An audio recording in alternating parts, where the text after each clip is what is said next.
우리 옆사람과 주님의 이름으로 사랑합니다. 우리 옆사람 뒷사람하고도 송편처럼 예쁘시군요. 오늘 나와 예배하는 우리 모두에게 우리 하나님의 은총이 함께하기를 주님의 이름으로 축원합니다. 우리 지난주를 요약해보면 긍휼히 여기는 자는 복이 있나니 그들이 긍휼히 여김을 받을 것이미요. 우리가 이웃을 대하는 태도 세 가지 자세가 있다 그랬어요. 네가 거절했으므로 나도 거절한다. 이거는 복수의 태도입니다. 너는 안 했지만 나는 한다. 이런 꽁한 마음으로 행한다면 두 번째는 증오의 태도가 됩니다. 그러나 당신이 거절했음에도 불구하고 당신이 그저 필요하기에 내가 넓은 마음으로 받아들인다고 할 때 그것을 우리는 긍휼의 마음, 우리는 나와 너와의 관계 속에서 우리의 이웃을 대할 때 복수의 마음으로 대하는지 아니면 증오의 마음인지 아니면 긍휼한 마음으로 대하는지, 오늘 우리 주님은 긍휼히 여기는 자가 복이 있나니 긍휼히 여김을 받을 것이며, 오늘 우리에게 이런 긍휼이 있기를 주님의 이름으로 축원합니다. 왜냐하면 긍휼의 시초는 아버지 하나님이세요. 우리를 창조하시고 우리를 보호하시고 우리를 섭리하시는 전능하신 우리 아버지 하나님, 인간의 고통과 절망과 죽음을 있는 그대로 내버려 두지 아니하고 영원한 심판과 진노에서 죽을 수밖에 없는 우리를 그냥 내버려 두지 아니하시고 당신의 아들을 희생해 가면서까지 우리를 구원하시기로 작정하신 그 하나님의 긍휼, 이게 바로 긍휼의 시작은 아버지 하나님. 그래서 에가서 3장은 여호와의 인자와 긍휼이 무궁하심으로 우리가 진멸되지 아니하였나이다. 여호와의 인자와 긍휼이 무궁하시기 때문에 오늘 우리가 존재한다는 거예요. 그렇기 때문에 우리가 왜 이 땅을 살아가는 동안에 긍휼한 삶을 살아야 되냐? 먼저 하나님이 우리를 긍휼히 여겨주셨고 은혜의 긍휼의 빚진 자가 되었기 때문에 오늘 우리가 이 땅을 또한 살아가야 하는 이유 중에 하나는 긍휼을 베풀기 위하여 살아가야 된다는 사실입니다. 긍휼은 단순한 감정이나 동정이 아니라 구체적인 행위예요. 우리 주님께서도 서말한 사마리아 사람의 비유를 통해서 너도 가서 이와 같이 해라, 구체적인 삶을 살아라, 이웃에게 좋은 이웃이 되어줘라. 네가 긍휼의 삶을 살아갈 때 너도 선한 이웃이 될 뿐만 아니라 내가 너에게 있어서의 선한 이웃이 될 것이라고 분명히 말씀해 줍니다. 긍휼히 여기는 자에게는 반드시 상급이 있다 말씀했어요. 가장 좋은 예 가운데 하나가 이 다윗, 사울 왕에게 쫓겨서 자기 몸 하나 추스르기 어려운, 자기 몸 하나 감추기도 어려운 그때에 절박한 심정을 가진 400여 명의 환난당하고 빚지고 원통함이 있는 그 사회에서 뒤처진 사람들이 찾아와서 우리를 좀 도와주면 안 되겠냐. 근데 다윗은 자기 몸이 급급한데도 불구하고 내치지 아니하고 긍휼한 마음으로 그들을 잘 받아들였을 때 나중에 보니까 자기가 긍휼을 베푼 것이 아니라 오히려 그것 때문에 자신이 긍휼함을 입었다는 사실을 알게 됩니다. 그 400여 명의 환난당하고 빚지고 마음이 원통한 그 사회에 뒤처진 사람들이 오히려 자신의 생명을 지켜주었고 용감한 군사가 되어서 울타리가 되어 주었고 하나님 앞에 자비로움으로 설 수 있는 디딤돌이 되어 주었던 것을, 긍휼은 누구를 도와주는 것이 아니라 오히려 그 긍휼 때문에 내가 긍휼함의 은혜에 서는 축복의 통로인 것을 우리가 깨달아야 될 줄로 믿습니다. 자, 오늘은 팔복의 6번째 시간, 마음이 청결한 자는 복이 있나니 저희가 하나님을 볼 것이며, 한번 물어보겠습니다. 여러분 보석 좋아하시나요? 답변 잘하면 생길 수도 있는데 다시 한번 묻습니다. 우리 성가대도 보석 좋아하세요? 성가대는 잘 안 좋아. 내가 보석인 줄 알아가지고. 근데 그 보석 가운데 보석 중에 보석을 뭐라고 얘기하지요? 다이아몬드. 우리 수원은 하도 수준이 높아가지고 다이아몬드 보기를 돌같이 보는 것 같아. 보석 중에 보석 그러면 다이아몬드. 그 다이아몬드를 보석상한테 물어봤어요. 다이아몬드의 가치는 4C, 영어로 다 해서 4C라고 하는 그런 모습으로 이렇게 평가를 내리는데, 똑같은 크기, 똑같은 모습을 가져도 전혀 가치가 다르다는 거예요. 첫째는 투명도, 클리어리티, 그랬어. 투명도, 얼마큼 잡티가 없이 깨끗한 보석이냐, 이 가치가 다르대요. 두 번째로는 무게, 캐럿 그러지요. 크기, 이게 눈곱만한 거냐 아니면 왕눈알만한 거냐, 이렇게 크기 캐럿이 있고요. 그 다음에 색깔, 블루 다이아몬드냐 핑크 다이아몬드냐, 이 색깔이 아름답게 배겨 있으면 그 가치가 굉장히 차이가 난다는 거지요. 거기다가 마지막으로 그 원석을 얼만큼 정교하게 섬세하게 귀티나게 다듬었느냐, 컷이라고 그러지요. 전문 용어로 컷, 어떻게 컷을 했느냐, 이 네 가지가 다이아몬드의 가치를 결정한다는 거예요. 이걸 보면서 하나님이 우리를 보실 때에도 보석과 같은 우리들을 어떻게 평가하실까? 그 다이아몬드에다 비교해 봤더니, 첫째 투명도, 우리의 마음이 얼마나 맑고 깨끗한가, 아마 하나님이 보는 첫 번째 기준 같아요. 두 번째로는 그 사람의 품위의 무게가 어떤 것인가. 세 번째로는 색깔, 가치관의 색깔, 아주 긍정적이냐, 민주적이냐, 창조적이냐, 미래지향적이냐, 이런 것들을 이제 이렇게 색깔, 그 사람의 색깔이 보이잖아요.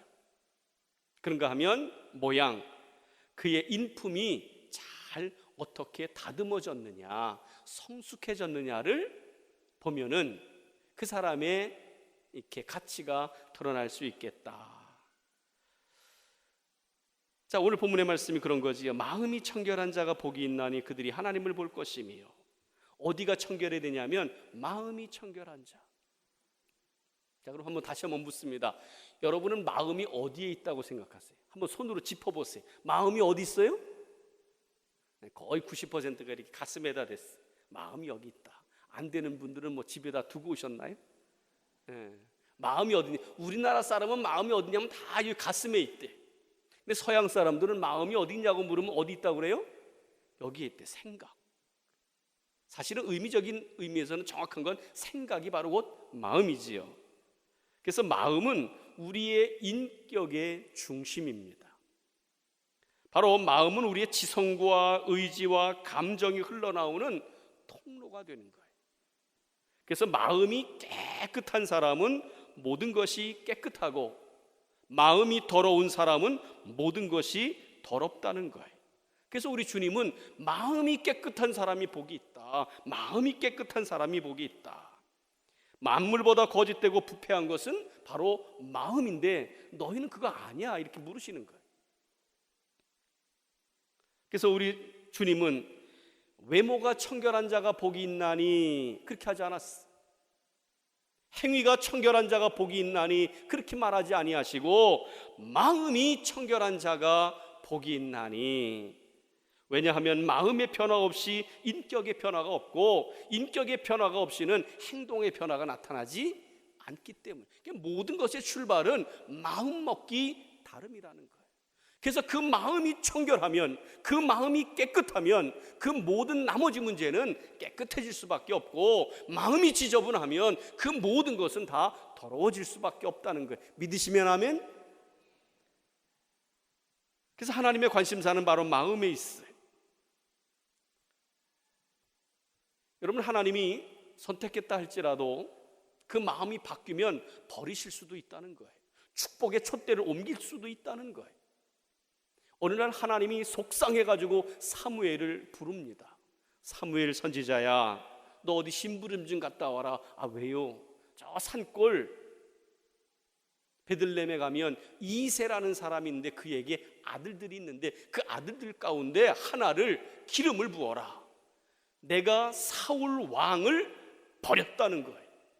사울 왕을 버리고 새 왕을 세워야 되겠는데 네가 가서 기름을 부으라는 거예요. 하나님이 버릴 수도 있다는 걸 우리는 늘 염두에 두고 살아야 돼요. 그래서 사무엘이 베들레헴의 산골에 이새의 집에 가서 7명의 아들들을 모아놓고 분명 하나님이 기름 부으시는 차기 왕권을 이어갈 그 사람을 손을 얹고 안수해야 되는데, 이 사무엘이 딱 둘러본 다음에 제일 첫 번째 장자 엘리압의 머리 위에 손을 얹고 안수합니다. 가장 그럴듯하고 멋이 있고 될 만한 깜이 됐어요. 근데 하나님이 그 마음속에 감동을 주시는 거예요. 야, 그거 아니야. 그 두 번째로 옮겨. 아니라는 거예요. 7번 마지막까지 했지만 아니라는 거예요.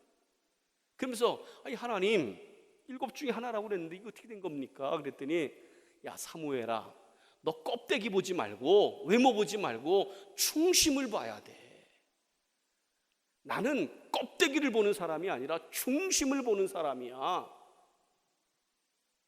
그래서 사무엘이 어디 갑니까? 아들들 다 합니까? 그랬더니 하나가 있긴 있는데 그 아들 같지 않아서요 안 데리고 왔다는 거예요. 빨리 가 데리고 오라는 거예요. 그가 오기까지는 밥 먹지 않겠다는 거예요.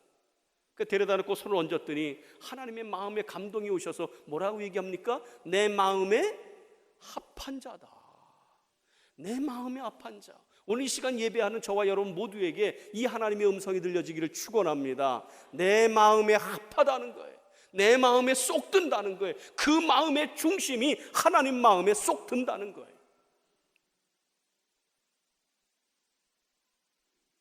너는 사람의 겉을 보지만 나는 마음의 중심을 보. 왜냐하면 이 아픔이 있어요. 하나님도 이스라엘 백성들이 하도 왕을 달라고 그러니까 니네끼리 뽑아봐라 그랬더니 그들이 뽑은 기준이 뭡니까? 외모였거든요.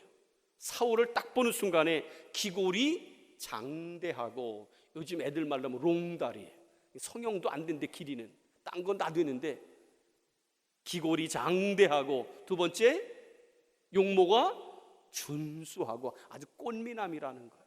가문이 출중하고 외모적으로 완벽했지만 그의 마음의 중심은 하나님 마음에 들지 않았다는 거예요. 그래서 하나님이 너는 외모를 보지만, 니들은 외모를 보지만 나는 중심을 본다. 내 눈을 가지고 선택을 해라. 이 바리새인들은 레위기서 11장에 보면 정결 음식의 이야기가 나오는데, 음식도 이제 먹어야 될 거 먹지 마라, 부정한 음식과 정한 음식을 정해놨는데, 유대인들은 음식을 먹기 전에 손발을 깨끗이 씻고 그릇을 깨끗이 씻어서 정결하게 아주 그냥 결벽증에 이를 정도까지 깔끔하게, 위생적으로는 좋긴 하겠지만 문제는 자신들의 그 깔끔함 때문에 예수님의 제자들이 약간 좀 그렇잖아요. 수준이 갈릴리 출신들이라. 그래가지고선 음식이 나오고 초대받아 갔는데 음식이 나오니까 그냥 씻지 않은 손으로 쭉 찢어서 그냥 아이 베드로 형님 드시지요, 아유 야고보 드시게, 이러니까 초청했던 수준 있는 이 바리새인들이 뭐라고 얘기합니까? 야, 촌스럽기는 예수님의 제자쯤 돼가지고 아주 그냥 신란을 하잖아요. 또 예수님도 자기 제자들 신란하니까 기분이 굉장히 안 좋으셨던 것 같아. 우리 그렇잖아요. 엄마들이 막 애들을 쥐잡듯 하다가도 아빠가 와서 야 이 자식아 왜 엄마 말 안 들어 한 대 줘봐 그러면요, 이제는 엄마가 누구 붙잡고 싸워요? 애 붙잡고 싸우는 게 아니라 야단치는 남편 붙잡고 싸워. 부부싸움으로 바뀌어. 아마 우리 주님도 그랬던 것 같아요. 자기 제자들 신란하니까 아마 속상함도 있고, 또 이번 것을 계기로 해서 진리의 말씀을 주어야 되겠다, 아마 그런 생각이 들으셨는지 뭐라고 말씀했냐면, 이 사람들아, 입으로 들어가는 게 더러운 것이 아니라 입에서 나오는 게 더러운 거야. 왜냐하면 입에서 나오는 것은 마음에서 나오는 거기 때문에. 마음에서 나오는 거기 때문에.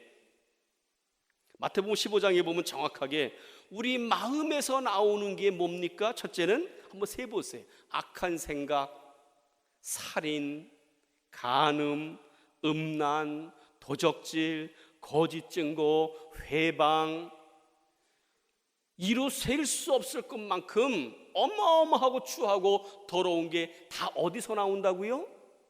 마음에서. 그래서 지금 너희는 잔과 대접, 손발을 깨끗이 하나 너희들 속에는 그거 하나 인정하지 못하는 악한 마음이 가득한 걸 봐라. 우리 주님은 사람의 마음을 아주 그냥 꿰뚫어 보시는 거예요. 안식일 날은 오리를 걷지 말고, 안식일 날은 바느질을 하되 3번 이상 하지 말고, 온갖 외형적으로는 완벽한 것 같으나 그들의 내면의 세계는 너무나 미움과 질투와 끊임없는 정욕으로 가득 탄 모습을 우리 주님이 지적한 거지요. 가만히 보면 배우지 못한 사람은 아주 촌스럽게 죄를 지어. 근데 배운 사람들은요, 우아하고 교양 있게 죄를 지어. 근데 하나님 보시기에는요, 다 거기가 거기야. 오늘 바리새인들은 겉모습에 관심이 있었지만 예수님은 우리의 마음에, 내 내면에 관심이 있었다는 거예요. 그래서 무릇 지킬 만한 것보다 내 마음을 지켜라. 생명의 근원이 그에게서 나느니라. 죽고 사는 문제가, 복되고 그렇지 않은 문제가 우리의 마음의 상태에서 이미 결정된다는 거예요. 그래서 하나님을 사랑할 때도 너는 마음을 다해서 그랬어. 마음을 다해서 주 너의 하나님을 사랑하고, 청결이라고 하는 것은 겉의 행위보다도 그 근본적인 본질적인 마음의 동기가 깨끗하기를 우리 주님이 원하시고 계시는 줄로 믿습니다. 그러면 왜 우리가 마음이 청결해야 되나? 또 우리 주님께서 왜 마음이 청결하라고 명령하고 계시나? 마음은요, 거룩하신 하나님이 거하시는 곳이 바로 마음이에요. 우리의 마음속에 거룩하신 하나님이 임재하시는 곳. 그렇기 때문에 우리 마음이 깨끗해야 돼. 거룩해야 돼. 또 하나는 우리의 마음이 청결해야 우리의 언어가 청결하고요, 생각이 청결하고요, 우리의 행위가 청결할 수 있고요. 더 나아가서 우리의 마음이 청결해야 하나님을 볼 수 있대. 하나님을 만날 수 있대. 그리고 천국에 들어갈 수 있는 길이 열린다는 거지요. 그래서 우리 마음이 청결해야 되는 이유예요. 이 청결하라는 말을 헬라어에 보니까 이렇게 써요. 카타로스 이렇게 썼어요. 카타로스. 정화되고 흠이 없다, 깨끗이 씻겨지다, 그런 뜻이지요. 여러분, 금이라고 해서 다 좋은 금이 아니에요. 불순물을 여러 번 제거해내서 순도가 높을수록 좋은 금이지요. 그래서 그걸 우리는 정금, 순금 그러고, 좀 반 정도 이렇게 금에 불순물이 섞인 걸 14K, 18K 이렇게 얘기합니다.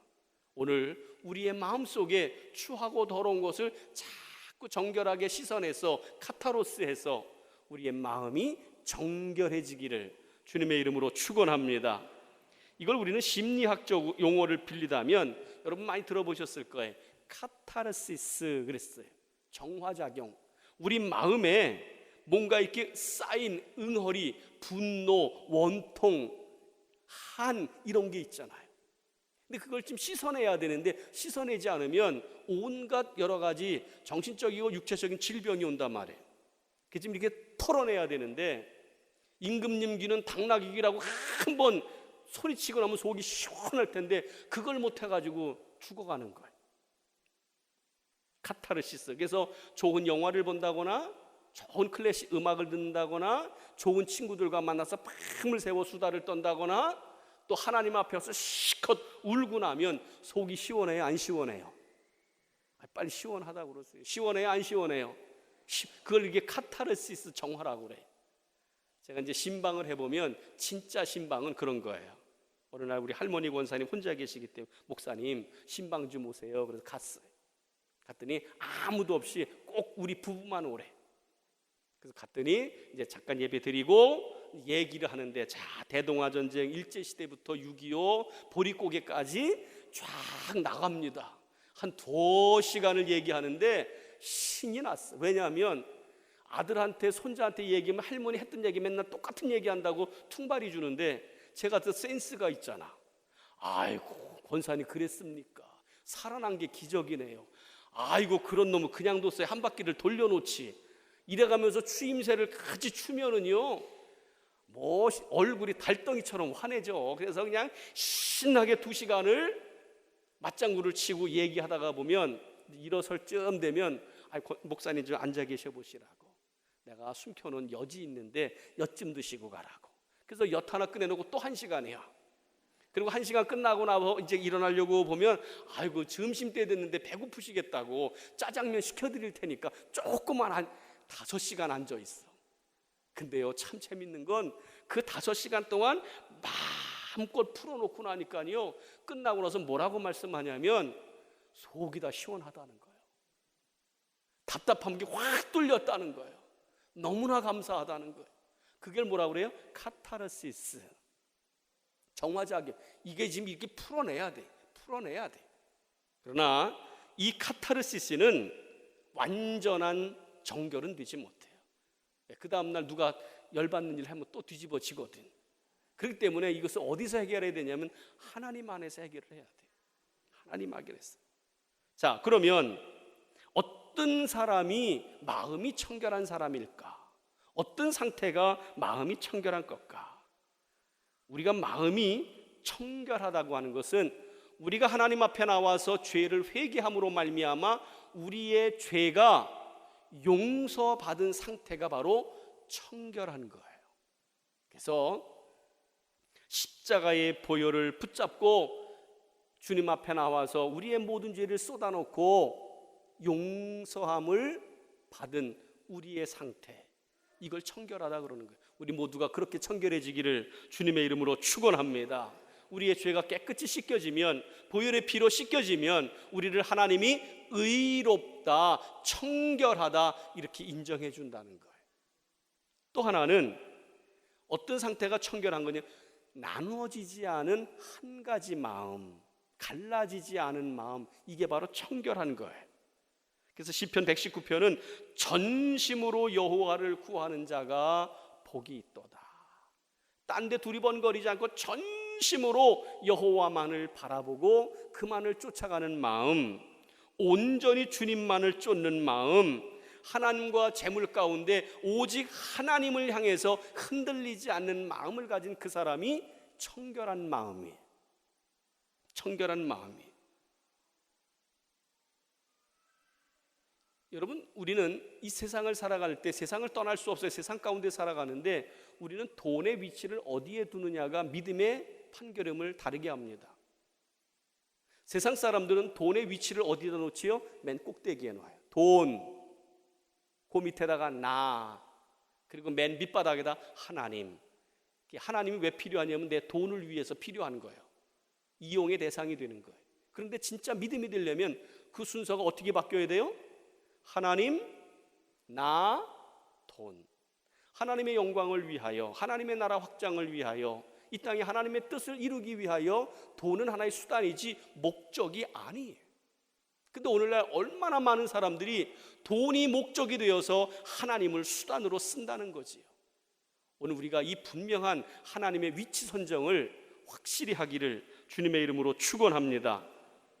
그래서 갈라지지 않은 마음, 하나님과 돈 사이에서 갈라지지 않은 하나님을 향한 분명한 고백이 있는 그 마음이 정결한 거예요. 그렇잖아요? 남편과 살면서 자꾸 옆집 남자 기웃거리면 그건 정결하지 않은 거예요. 한 아내와 살면서 옛날 첫사랑 자꾸 마음에 품고 살면 그건 정결한 게 아니에요. 오직 남편을 향해서, 오직 아내를 향해서 갈라지지 않은 마음을 가지고 살아갈 때 그 사람의 마음을 뭐하다? 정결하다, 정결하다. 또한 정결한 마음은 어떤 게 정결한 마음이냐면 죄를 미워하고 멀리하고자 하는 마음이 정결한 거예요. 죄를 미워하고 죄를 멀리하고자 하는 마음, 이게 다니엘은 뜻을 정했다는 거예요. 내가 아무리 왕의 진미를 먹고 출세의 길이 열렸다 할지라도 나는 죄의 길에 서지 않겠다는 거예요. 죄가 주는 낙을 그리워하지 않겠다는 거예요. 내가 출세하지 못해도, 성공하지 못해도, 편안하지 못해도 나는 죄의 길에 서지 않겠다고 뜻을 정한 그 다니엘의 마음이 정결한 거지요. 그런가 하면 이건 이제 하나님과의 관계고, 사람과의 관계는 어떤 게 정결한 걸까? 어떤 게 정결할 걸까? 첫째는 우리가 사람을 상대할 때 고정관념을 가지고, 편견을 가지고 사람을 대하지 않는 거예요. 참 오늘 우리들 속에 가끔씩이요, 제가 이제 목회하면서 그런 것 때문에 어려움을 당할 때가 있어요. 목사님, 누군가를 이렇게 알려준다고 알려주는데 요즘 참 잘하는 것 같지만 옛날에는 참 문제덩어리였는데 목사님 기억하세요. 천만의 말씀.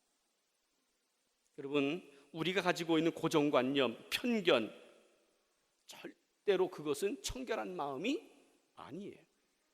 그 사람 그 자체를 바라보는 거예요.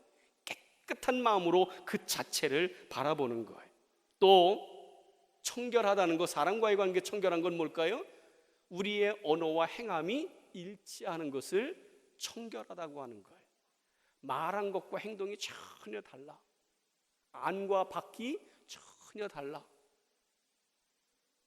어떤 아들이 4학년짜리가 찾아와서 목사님, 우리 아버지 좀 주일날은 늦게 보내시고요. 늦게 보내시고 목사님이 귀히 쓰시고 잠자기 전에 보내주세요. 그랬다는 거예요. 그러니까 목사님이 얼마나 감동이 돼요. 야, 얘가 초등학교 4학년이 벌써 철이 들었네. 얼마나 하나님 교회에서 열심히 일하는 모습이 아름답고 귀했으면, 그 아들 보기도 그렇게 좋았으면 그냥 집에 보내지 말고 그렇게 교회에서 귀하게 쓰라고, 맨 나중에 잠들기 전에 보내라고 그런 얘기를 할까. 그래서 하도 기특해가지고 물어봤어요. 왜 그러냐 그랬더니 그 아들이 우리 아빠가 권사인데요, 집에만 오면 잔소리만 해요. 교회에서 모습과 집의 모습이 너무 다르다는 거예요. 이건 청결한 게 아니에요. 우리의 교회의 모습이 또 우리 가정의 모습이고, 가정의 모습이 우리 교회의 모습이 되기를 주님의 이름으로 축원합니다. 우리 집서도 그래요. 가끔가다 지들끼리 애들하고 엄마하고 셋이 짜고 뭐라냐면, 야, 우리 교회 목사님은 되게 좋은데, 되게 넉넉한데, 우리 교회 목사님은 굉장히 참 친절한데, 가만히 듣다 보니까 저 흉보는 거예요. 아버지가 교회에서는 굉장히 넉넉하고 후덕하고 친절한데 집이 보니까 그게 아니라는 거, 그거 얘기 아니겠어요? 여러분, 오늘 하나님과 사람 앞에서 우리의 모습이 끝까지 청결하기를 주님의 이름으로 축원합니다.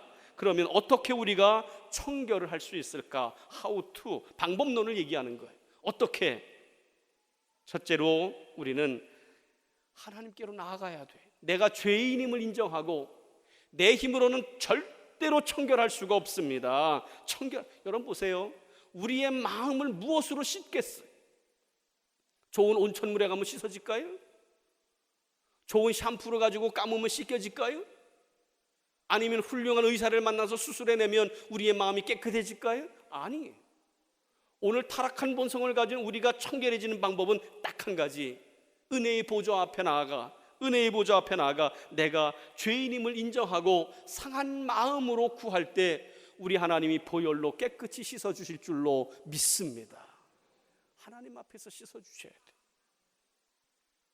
요한복음 15장 3절이니까 너희는 내가 일러준 말로 이미 깨끗하였으니, 우리 주님만이 우리를 깨끗이 씻어주실 수 있다는 거예요. 요한 1서 1장 7절은 그 아들 예수의 피가 우리를 모든 죄에서 깨끗하게 하실 것이에요. 우리의 마음은 어떻게 깨끗해요? 예수의 보혈의 피가 우리를 모든 죄에서, 우리의 모든 타락한 본성의 쓴뿌리에서 깨끗이 씻어준다는 거예요. 우리 찬양하잖아요. 나의 죄를 씻기는 예수의 피밖에 없네. 다시 정케하기도 예수의 피밖에 없네. 예수의 흘린 피 날 희게 하오니 귀하고 귀하다. 예수의 피밖에 없네. 할렐루야. 죄의 쓴뿌리는 오직 그리스도의 보혈의 피로. 그래서 하나님, 내가 죄인입니다. 나를 정결케 하시고 정결케 하여 주시옵소서. 우리 하나님 앞에 나와 엎드려야 돼. 두 번째로는 말씀과 기도로 우리가 정결해질 수 있다 그랬어요. 디모데후서 4장 5절에 보니까 하나님의 말씀과 기도로 거룩하여 짐이라. 늘 하나님의 말씀을 가까이 하고 늘 기도를 쉬지 않게 될 때에 그 말씀과 기도로 내가 정결해질 수 있다는 거예요. 다니엘이 하루에 3번씩 예루살렘을 향한 창문을 열어놓고 뻔히 잡혀갈 줄 알면서도 무릎 꿇어 기도할 때에 그는 그 모든 환난과 역경과 세파를 헤치고 믿음으로 승리했고 4명의 임금을 바꿔가면서도 하나님 앞에 붙잡힌 바 된 쓰임받는 인생이 됐던 것을 기억합니다. 오늘 우리가 어떻게 정결해져야 돼요? 우리가 은혜의 보좌 앞에 나갈 뿐만 아니라 말씀과 기도로 깨어있을 때, 끊임없이 말씀과 기도로 깨어있을 때 우리가 정결해질 수 있고 그분의 보혈의 피가 우리를 깨끗게 행하게 하실 줄로 믿습니다. 그러면 마음이 청결한 자에게 약속된 복이 뭐예요? 하나님을 볼 것이다 그랬어요. 우리 한번 손들어 봅니다. 정확하게 하나님을 만나고 하나님을 보고 싶은 사람만 손들어 보세요. 할렐루야. 감사합니다. 일부 예배 때는 한 쭈삣쭈삣 하는 분이 많았는데 확실히 11시 예배는 자신만만한 분들이 많은 것 같아요. 마음이 청결한 자에게 주시는 복은 하나님을 볼 거라는 거예요. 하나님을 본다. 여러분, 그럼 하나님을 본다는 뜻이 뭐예요? 하나님의 임재를 경험하고 말씀이 깨달아지고 말씀이 믿어지고 말씀이 흔들리지 않은 확신을 갖고 말씀이 어떤 송이꿀보다도 달아지는 이런 현상이 바로 하나님을 보는 거예요.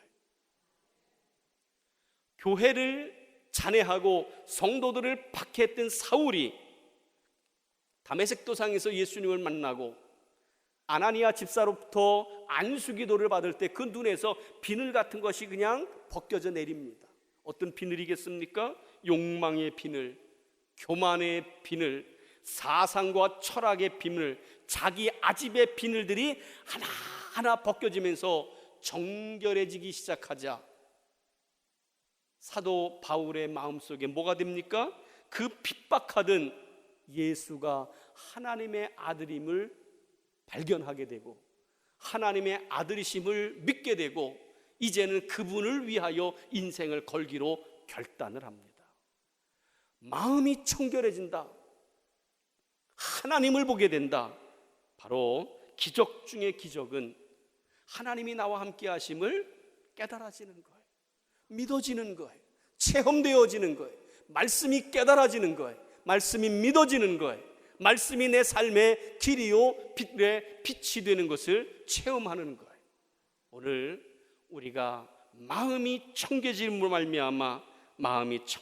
말미암아 날마다 그 하나님의 말씀이 살아 역사함을 눈으로 보는, 귀로 듣던 하나님의 역사가 말씀이 믿어지고 깨달아지고 그 말씀이 나를 인도함을 눈으로 보는 살아있는 신앙, 그런 감격과 기쁨이 저와 여러분 속에 함께하기를 주님의 이름으로 축원합니다. 기도하겠습니다. 하나님, 은혜와 사랑을 감사합니다. 우리는 타락한 본성을 가지고 있기에 우리의 심령이 추하고 더러운 죄악으로 가득했습니다. 이제 아버지 하나님, 은혜의 보좌 앞에 나아가 죄인임을 고백하고 하나님의 은총을 사모하며 믿음으로 고백하며 보혈의 피로 씻어낼 때에 다시 한번 우리의 심령의 마음이 깨끗이 씻김 받아서 예수 그리스도가 하나님의 아들이심이 믿어지게 하시고 깨달아지게 하시고 그분이 나와 동행함이 느껴지게 하시고 흔들리지 않은 확신 속에서 그 말씀으로 살아내는 놀라운 믿음의 주인공들 되게 하여 주시옵소서. 날마다 우리의 마음의 기쁨과 감격으로 충만하여서 살아계신 하나님을 체험하며 경험하며 그 말씀이 내 삶의 자양분이 될 수 있도록 역사하여 주시옵소서. 이러한 복이 우리 가운데 날마다 이어지게 하여 주옵소서. 감사하오며 예수님 이름으로 기도하옵나이다. 아멘.